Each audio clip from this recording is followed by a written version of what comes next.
La conspiración contra don Juan de Austria se produjo cuando Antonio Pérez ya llevaba años a la sombra del rey. Había sido nombrado secretario del rey el 17 de julio de 1567 y el 8 de diciembre fue hecho secretario de Estado con el encargo de los asuntos de Italia. Y ya llevaba años amasando una fortuna a base de sobornos que iba recibiendo y que, de haber sido conocidos por Felipe II, hubiesen significado su final político. ¿Fue esta situación la que provocó el asesinato de Escobedo como huida hacia adelante de Pérez? Tal vez. Pero a la luz de lo que llevamos tratado no pasa de ser una hipótesis. ¿Plausible? Sí, pero hipótesis. Como ya hemos señalado, en medio de todo estaba también el conflicto de la nobleza. El grupo de los duros en el conflicto de los Países Bajos estaba encabezado por el duque de Alba, que estaba enfrentado a Antonio Pérez. Y don Juan de Austria, que militó en el grupo belicista, evolucionó más adelante hacia el bando contrario, pero en el asunto de Escobedo, el consultado sería el marqués de los Vélez, que desde la guerra de las Alpujarras tenía cierto resquemor hacia don Juan de Austria, y por el contrario estaba cercano a Antonio Pérez. Juntos, Antonio Pérez y Luis Fajardo, marqués de los Vélez, tramaron el asesinato de Escobedo que brindaron como necesidad de Estado a Felipe II, quien después de oír de los labios del marqués de los Vélez que, aun con el sacramento en la boca, votaría la muerte de Juan Escobedo, aprobó el asesinato y encargó su ejecución a Antonio Pérez. En otro orden de cosas, el 24 de julio de 1568 murió el príncipe Carlos. Felipe II no tenía sucesor para el trono, y en la corte se empezó a pensar en la posibilidad de que don Juan de Austria fuese declarado heredero. Extremo que en ningún caso desagradaba a Felipe II, quien según opinión generalizada quería a don Juan más como padre que como hermano. Toda esta situación se cocía con los intereses de don Juan de Austria por medio. Don Juan reclamaba para sí un reino, lo había intentado en Túnez el año 1573 y como consecuencia de haber desobedecido las órdenes de su hermano, perdió la goleta. Luego fue enviado como gobernador de los Países Bajos y pretendía invadir Inglaterra para coronarse rey. Esta idea no le parecía mal a Felipe II, pero la estimaba precipitada. Y prefería mirar primero a la boda de don Juan con María Estuardo. Pero el juego político de los Países Bajos, donde Guillermo de Orange estaba jugando un papel de primer orden, potenciaron la idea de que don Juan iba a casar con Isabel de Inglaterra, algo que estaba siendo tratado por él mismo y por el Papa. Pero todo era con la idea de enmarañar las relaciones de don Juan con su hermano el rey Felipe II, quien por otra parte era puesto al corriente de todos los contactos que llevaba don Juan. Lo que don Juan no quería bajo ningún concepto era seguir como gobernador de los Países Bajos. Quería tomar sus soldados y acometer Inglaterra. Para tratar esos asuntos, mandó a su secretario Escobedo a la corte. Estando en Roma llegó a escribir: de la vida de aquí hasta ahora no tengo que decir, sino que estoy todavía en no desear este oficio. En la fe de mi hermano me hacen todos los buenos acogimiento, aunque me culpan de mesurado y que hablo poco. Mira cómo será posible mudar de costumbre que tan envejecida está en mí. El Papa me trata bien y dice que le parezco hombre entero. La ambición juvenil de don Juan, acrecentada con su triunfo en la batalla de Lepanto, animaron su espíritu para plantear la invasión de Inglaterra y casarse con María Estuardo. Y este hecho, así como sus entrevistas secretas con el Papa y con el duque de Guisa, que era el jefe de los católicos franceses, levantaron algunas sospechas de infidencia en la corte española, pero para nada coincidentes con la verdad, y menos cuando era pública y notoria la prelación que tenía don Juan de Austria en la mente de su hermanastro. Felipe II envió a don Juan de Austria a Flandes contra la voluntad del príncipe, como hemos señalado, y Antonio Pérez presentó ante Felipe II un don Juan conspirador guiado por las artes retorcidas de Juan Escobedo, cuando la verdad es que Escobedo había sido señalado por Antonio Pérez como ayudante de don Juan al objeto de que lo espiase y lo condujese por los caminos que interesaban al secretario de Estado.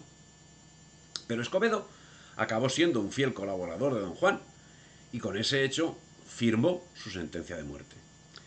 El 31 de marzo de 1578 asesinaron a Escobedo en Madrid y don Juan de Austria murió de tifus el 1 de octubre del mismo año. Cristóbal de Virués, soldado de Lepanto junto a don Juan de Austria, trató el tema en sus escritos como lo hicieron otros escritores.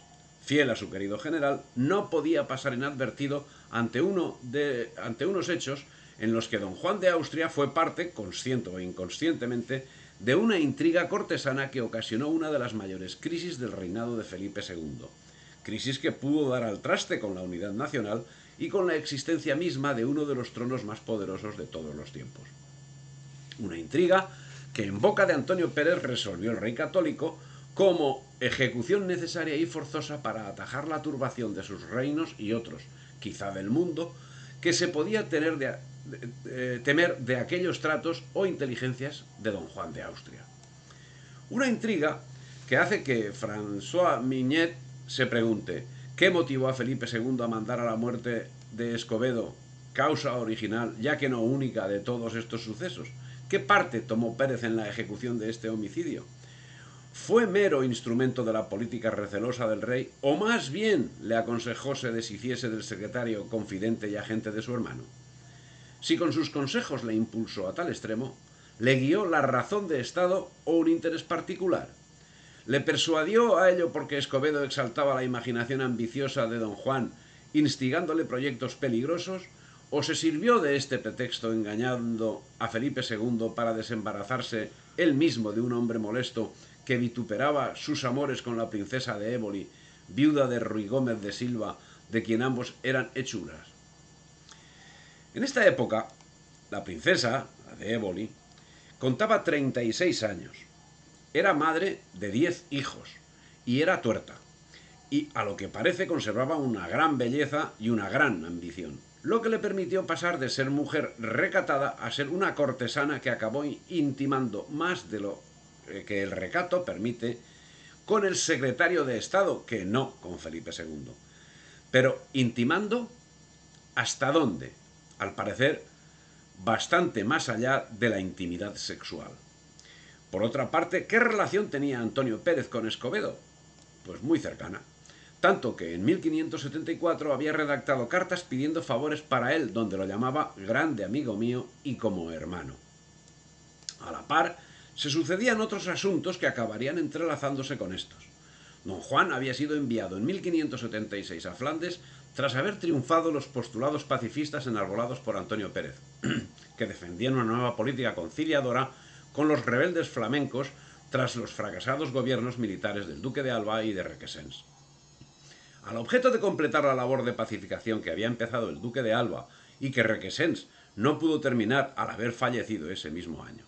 Pero el pueblo, que tan grato recuerdo guardaba del emperador Carlos, soliviantado por Guillermo de Orange, no vio en el hijo al pacificador sino al enemigo, al que negó el embarque de las tropas que iban destinadas a la conquista de Inglaterra.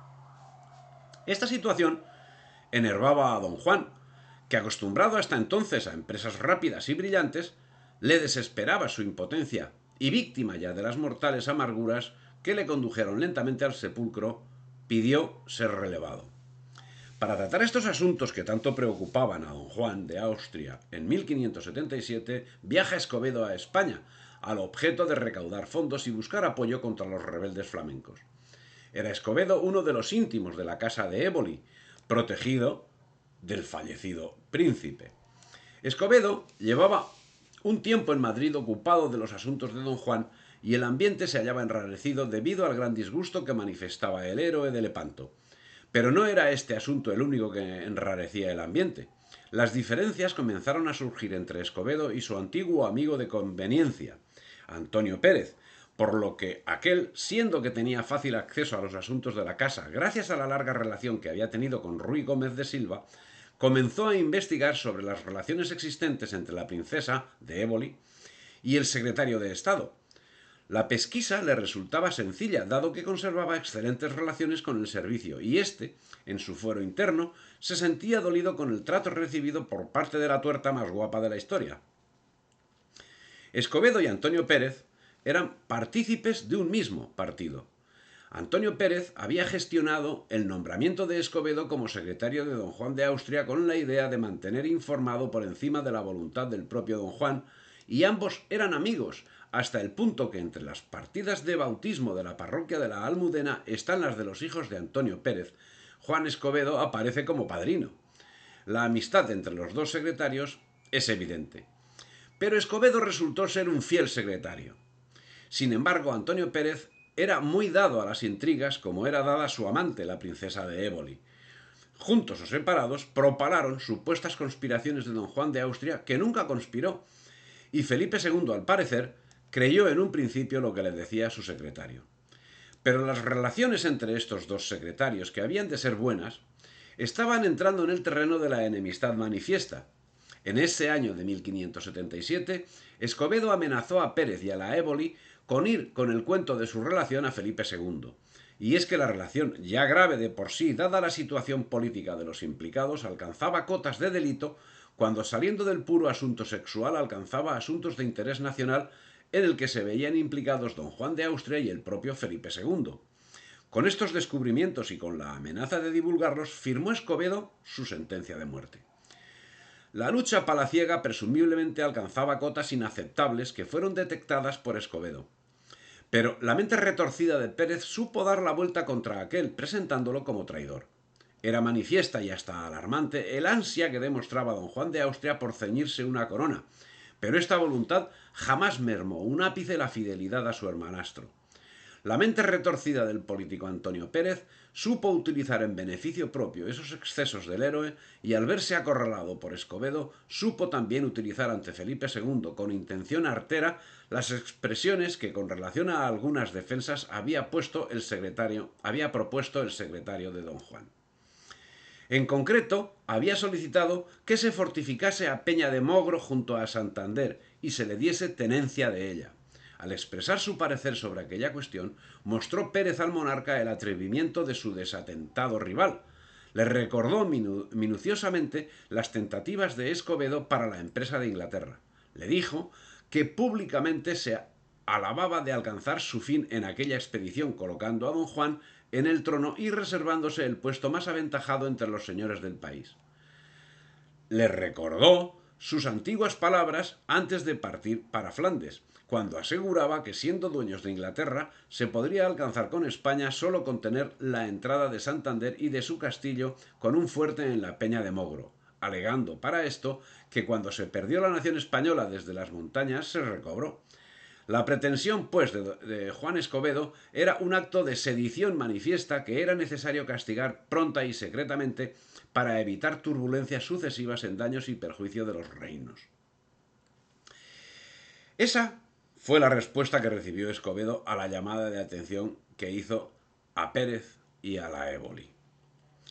Antonio Pérez usó como argumentos no solo el asunto de la Peña de Mogro, sino los devaneos que don Juan realizaba a espaldas de su hermano en defensa de sus intereses personales.